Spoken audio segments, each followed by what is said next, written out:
নির্বাচনী প্রচারণা চালাতে গিয়ে হামলার শিকার হয়েছেন ঢাকা ৮ আসনের ১১ দলীয় জোট প্রার্থী নাসির উদ্দিন পাটোয়ারি। মির্জা আব্বাসের নির্দেশে তার উপর হামলা চালিয়েছে ছাত্রদল।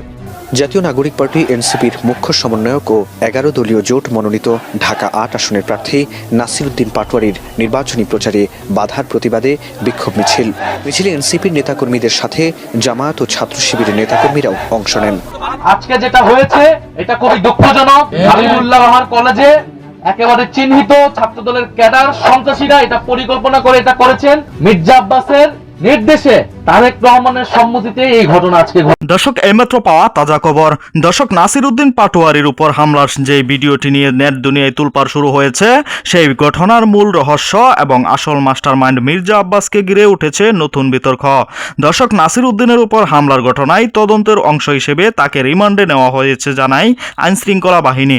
দর্শক, এ বিষয়ে বিস্তারিত দেখতে পারবেন এই ভিডিওতে, তাই আসল ঘটনা জানার জন্য অবশ্যই ভিডিওটি শেষ পর্যন্ত দেখুন। একটি লাইক করে আমার সাথেই থাকুন। বাহিনী নাই, কিন্তু যাদের সন্ত্রাসী বাহিনী আছে তাদের বিরুদ্ধে আমাদেরকে লড়তে হচ্ছে। নির্বাচনী মাঠ নাসির উদ্দিন পাটোয়ারির বাইরের পক্ষে যত বুঝতেই আসতেছে, তারা আরো হিংস্র থেকে হিংস্রতর হয়ে যাচ্ছে। আওয়ামী স্টাইলে, ফেসিস্ট স্টাইলে কেন্দ্র দখলের উৎসবে মেতে ওঠার জন্য ওনারা একটা রাজনৈতিক মহড়া দিচ্ছেন। মিসবাহুল উলুম মাদ্রাসায় গেলাম, পরে দিকে টিএনটি একটা কলেজ, এখানে গেলাম। পরে আমাদের পূর্ব নির্ধারিত শিডিউল অনুযায়ী আমরা হাবিবুল্লাহ বাহার কলেজে ওখানে গেলাম। কিন্তু যাওয়ার পরে সাধারণ যে ছাত্র ছিল তারা আমাদেরকে ফুল দিয়ে প্রথমে গ্রহণ করলো।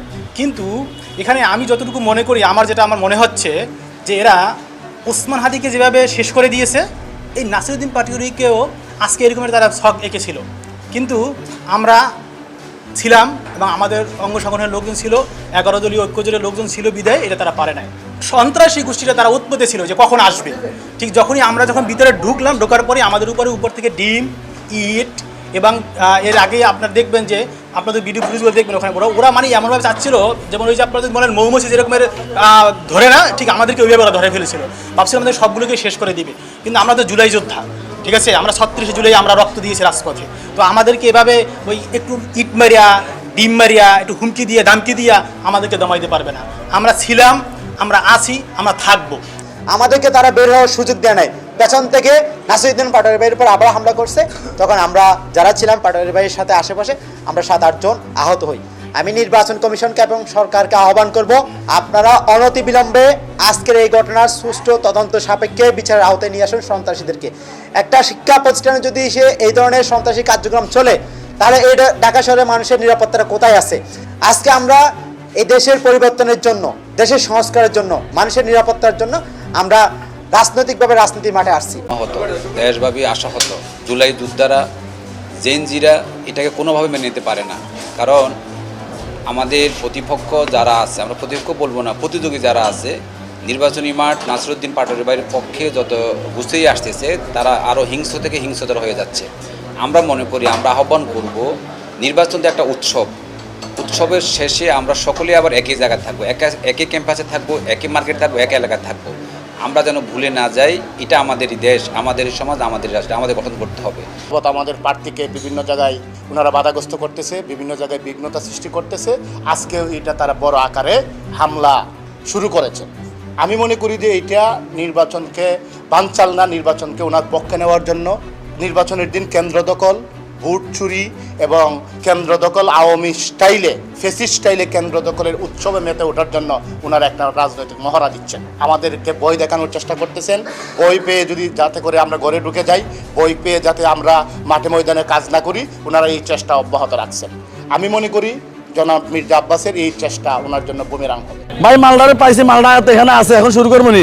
পড়াটা নাসির আইলো, ডারবি আইলো, আমরা শুরু করবো। এক চুটকিতে তারা মারামারি শুরু করে দিচ্ছে। আমরা লোক আছিলাম 10-12 জন, তারা লোক ছিল 200-250, যে যেমনি বলছে খালি মারসাম করে, মানে আমরা এখানে ধরে লে যায়, ওদিকে মারে, হেদিকে মারে। ছাত্র দলের যেটা ছাত্রত্ব নাই, যে আমি বিয়ে করছি, আমার 2 বাচ্চার বাপ আমি, অথচ হে আমার চেয়ে সিনিয়র, শালাকে দাঁড়িয়ে দূরে ফাঁকতে কয়টা ফাঁকে গেছে, এরা বলে ছাত্র। এই ছাত্র দলের কুলাঙ্গার বহিষ্কার ফলাফল মির্জা আব্বাসের ভাগিনা, তার নেতৃত্বে আমাদের উপরে যে পরিমাণ হামলা করছে, আমরা লোক আছিলাম 10-12 জন, তারা লোক ছিল 200-250, যে যেমনি বলছে খালি মারসাম করে, মানে আমরা এখানে ধরে লে যায়, ওদিকে মারে, হেদিকে মারে। আল্লাহ বাঁচাইছে, পুলিশ কুমিরটাই আমরা উদ্ধার করছে। তাহলে মির্জা আব্বাস কি ভুলে গেছে আমরা শেখ হাসিনার এই ঢাকা সঠিকতে দিনাই দুপুরে লাঞ্চ করার তাই আমরা শেখ হাসিনা দিই নাই, আর মাদ ইসলামের ফোলা পাই না, শিবিরে ফোলা পাই না, আপনি রাজাঘাট ত্যাগ দিয়ে আমরা পিটাবেন, খেলা ভুল হইতেছে। আপনি আমার সাথে খেলতে নামিয়েন না, আপনার অস্তিত্ব থাকবে না। আপনাকে যখন রাজনীতি আপনি শুরু হয়েছে কবে থেকে আমরা জানি তো ইতিহাস। আপনাকে জিয়াউর রহমান ডাইকে নিয়ে একটা হুন্ডা আর 30 টাকা দিয়ে আপনার রাজনীতি শুরু হয়েছে, সেখান থেকে আমরা 1000 কোটি টাকার মালিক। লড়া দিন না, লড়া দিলে আপনার অস্তিত্ব থাকবে না। আবারও বলি, শেখ হাসিনাকে দুপুরে লাঞ্চ করার টাইম দিই না, আপনাকেও আসা দেওয়ার টাইম দেবো না আমরা। 12 তারিখ আপনারা ব্যালটের মাধ্যমে রায় দিবেন, মির্জা আব্বাস চাঁদাবাজকে ভোট দিবেন না চাঁদাবাজ বিরোধী নাসিরুদ্দিন পাটোয়ারিকে ভোট দিবেন। চাঁদাবাজ মুক্ত করতে চান, নাসিরুদ্দিন পাটোয়ারিকে ভোট দিবেন। নাসিরুদ্দিন পাটোয়ারি এমপি হওয়ার পরে 24 ঘন্টায় ঢাকা শহর খালি অ্যাকশন দেখবেন, অ্যাকশন। চাঁদাবাজের কবর রচনা করবো আমরা ঢাকা শহরে 24 ঘন্টার মধ্যে, যদি নাসিরুদ্দিন পাটোয়ারি এমপি হইতে পারি ইনশাল্লাহ। আমি তো বললাম, আমরা যখন এখানে ঢুকছি আমাদের ফুল টুল দিয়ে বরণ করছে, করার পরে ছাত্র দলের পোলা বাইন আমরা তো বুঝতে পারি নাই, বলে ভাই আপনি নাসিরুদ্দিন পাটোয়ারির একটু সাইডে করে থাকতে দেন, আপনারা সবসময় পাটোয়ারি আশেপাশে থাকেন। তো আমরা জায়গা সাইডে দিছি, সাইডে দেওয়ার পরে ওরা দেখেছে আমরা, তারা আমার 4-5 জন ঘিরে করছে, আমাদের আরেকজন কয়েকজন ঘিরে করছে, করার পরে এক চুটকিতে তারা আমার শুরু করে দিছে। মিডিয়ারা যে ক্যামেরা অন করবে সেই সুযোগও নাই। তাহলে মিডিয়া অনেকগুলো ফোকাস আসছে, মিডিয়া ফোকাসগুলো আসছে পরে, মায়ের খাওয়ার পরে তখন। এবং পল্টন থানার যে শাহিন ভাই আমির, আমি স্পষ্ট দেখছি ছাত্রদলের এক লোক বলতেছে পল্টন থানার শাহিন ভাই ছবি তুলে নিছে, আমরা তুলিনি বলছে বাইরে বাস্তবায়ন করছে। এই হামলার সাথে সম্পূর্ণ তারেক রহমান জড়িত। তারেক রহমান আসার পরে মির্জা আব্বাসের উৎপাত বাড়ছে। মির্জা আব্বাস কিন্তু আগে এই ধরনের আসলে নামগুলো করে নাই, করছে তারেক রহমান যবে দেশে আইছে তবে থেকে মির্জা আব্বাসের এই জারগামি শুরু হয়ে গেছে, ফাজলামি শুরু হয়ে গেছে। তারা সন্ত্রাসী ক্যাডার, তারা পরিকল্পিতভাবে সে হামলা করেছে, এটা বিভিন্ন জায়গায় করছে।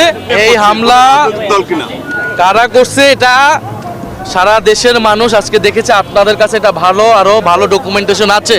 ছাত্র দলের যারা চিহ্নিত কর্মী, নেতাকর্মী বলা চলে না, তারা সন্ত্রাসী ক্যাডার, তারা পরিকল্পিতভাবে সে হামলা করেছে, এটা বিভিন্ন জায়গায় করছে। করার উদ্দেশ্য একটাই, যেটা হচ্ছে 11 দলের পক্ষে সারা দেশে যে জনজোয়ার তৈরি হয়েছে, বিশেষত নারীরা এবং তরুণ সমাজ আমাদের পক্ষে যেভাবে কাজ করছে, কথা বলছে, সমর্থন দিচ্ছে, সেটা দেখে তারা ভয় পেয়ে প্রতিপক্ষকে নানাভাবে বাধা তৈরি করার উদ্দেশ্যে, লেভেল প্লেইং ফিল্ড নষ্ট করার উদ্দেশ্যে তারা এই বাধাগুলো করতেছে। বাট আমরা আত্মবিশ্বাসী, আমাদেরকে যত বাধা দেওয়া হবে আমরা তত বেশি শক্তিশালী হব, তত বেশি ঐক্যবদ্ধ হব। ব্যবস্থা না নেয়, আর যদি ব্যবস্থা না নেয় তাহলে আমাদের নিরাপত্তার দায়িত্ব তো আমাদেরকে নিতে হবে। আর আমাদেরকে আঘাত দিলে, আমাদের বোনদেরকে আঘাত দিলে, মায়েদেরকে আঘাত দিলে তো আমরা বসে থাকবো না, তখন আমরা আমাদের জবাব রাজনীতি। প্রিয় দর্শক, সম্পূর্ণ ভিডিওটি দেখেছেন, অবশ্যই বুঝতে পেরেছেন ভিডিওটি গুরুত্বপূর্ণ ছিল। দর্শক, আপনারা জানেন নাসিরুদ্দিন পাটোয়ারি ও হাসনাত আবদুল্লাহর উপর হামলা করা হয়েছিল, কিন্তু তাদের উপর কে বা কারা এই হামলা চালায় তা নিয়ে অনেকের প্রশ্ন, কিন্তু তা জানতে পারেনি এতদিন পর্যন্ত। তবে এখন এই মামলায় একাধিক ব্যক্তির জবানবন্দি, ডিজিটাল আলামত ও পারিপার্শ্বিক প্রমাণ খতিয়ে দেখা হচ্ছে বলে জানা গেছে। অন্যদিকে মির্জা আব্বাসকে রিমান্ডে নিয়ে তথ্য যাচাই করা হচ্ছে বলে জানা গেছে। দর্শক, আসলেই কি মির্জা আব্বাস এই ঘটনার সাথে জড়িত? এ বিষয়ে আপনারা কি মনে করেন তা অবশ্যই কমেন্টে জানাবেন, এবং পরবর্তী আপডেট পেতে চ্যানেলটিকে এখনই সাবস্ক্রাইব করে রাখুন। এই মুহূর্তে বিদায় নিচ্ছি, দেখা হবে নতুন কোনো ভিডিওতে। সে পর্যন্ত ভালো থাকবেন, সুস্থ থাকবেন। আসসালামু আলাইকুম।